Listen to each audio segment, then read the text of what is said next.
Chapter 11. A man named Lazarus was sick. He was from Bethany, the village where Mary and her sister Martha lived. Mary would later pour perfume on the Lord. She would also wipe Jesus' feet with her hair. It was her brother Lazarus who was sick in bed. So the sisters sent a message to Jesus. "Lord," they told him, "the one you love is sick."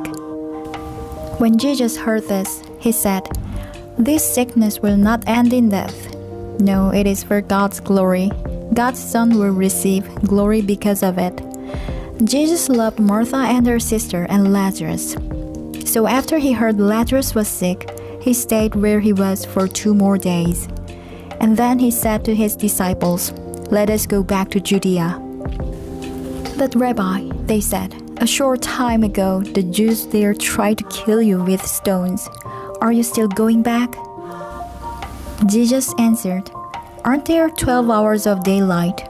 Anyone who walks during the day won't trip and fall. They can see because of this world's light. But when they walk at night, they will trip and fall. They have no light." After he said this, Jesus went on speaking to them. "Our friend Lazarus has fallen asleep," he said, "but I am going there to wake him up." His disciples replied, "Lord, if he is sleeping, he will get better." Jesus had been speaking about the death of Lazarus, but his disciples thought he meant natural sleep. So then he told them plainly, "Lazarus is dead. For your benefit, I am glad I was not there. Now you will believe, but let us go to him." Then Thomas, who was also called Didymus, spoke to the rest of the disciples. "Let us go also," he said. "Then we can die with Jesus." When Jesus arrived, he found out that Lazarus had already been in the tomb for 4 days. Bethany was less than 2 miles from Jerusalem. Many Jews had come to Martha and Mary. They had come to comfort them because their brother was dead. When Martha heard that Jesus was coming, she went out to meet him, but Mary stayed at home. "Lord," Martha said to Jesus, "I wish you had been here. Then my brother would not have died. But I know that even now God will give you anything you ask for." Jesus said to her, "Your brother will rise again." Martha answered, "I know he will rise again. This will happen when people are raised from the dead on the last day." Jesus said to her, "I am the resurrection and the life. Anyone who believes in me will live, even if they died. And whoever lives by believing in me will never die. Do you believe this?" "Yes, Lord," she replied.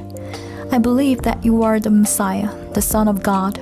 I believe that you are the one who is supposed to come into the world." After she said this, she went back home. She called her sister Mary to one side to talk to her. "The teacher is here," Martha said. "He is asking for you." When Mary heard this, she got up quickly and went to him. Jesus had not yet entered the village. He was still at the place where Martha had met him. Some Jews had been comforting Mary in a house. They noticed how quickly she got up and went out, so they followed her. They thought she was going to the tomb to mourn there. Mary reached the place where Jesus was. When she saw him, she fell at his feet. She said, "Lord, I wish you had been here. Then my brother would not have died." And Jesus saw her crying.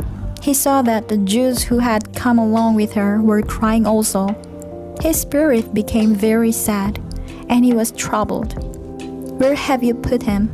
he asked. "Come and see, Lord," they replied. Jesus wept. Then the Jews said, "See how much he loved him." But some of them said, "He opened the eyes of the blind man. Couldn't he have kept this man from dying?" Once more, Jesus felt very sad. He came to the tomb. It was a cave with a stone in front of the entrance. "Take away the stone," he said. "But Lord," said Martha, the sister of the dead man, "by this time there is a bad smell. Lazarus has been in the tomb for 4 days." Then Jesus said, Didn't I tell you that if you believe, you will see God's glory? So they took away the stone. Then Jesus looked up. He said, Father, I thank you for hearing me. I know that you always hear me. But I said this for the benefit of the people standing here. I said it so they will believe that you sent me. Then Jesus called in a loud voice. He said, Lazarus, come out. The dead man came out. His hands and feet were wrapped with strips of linen. A cloth was around his face. Jesus said to them, Take off the clothes he was buried in and let him go. Many of the Jews who had come to visit Mary saw what Jesus did, so they believed in him. But some of them went to the Pharisees. They told the Pharisees what Jesus had done. Then the chief priests and the Pharisees called a meeting of the Sanhedrin. What can we do? They asked. This man is performing many signs. If we let him keep on doing this, everyone will believe in him. Then the Romans will come. They will take away our temple and our nation. His name was Caiaphas. He was high priest at that time. He said, You don't know anything at all. You don't realize what is good for you. It is better if one man dies for the people than if the whole nation is destroyed. He did not say this on his own because he was high priest at that time.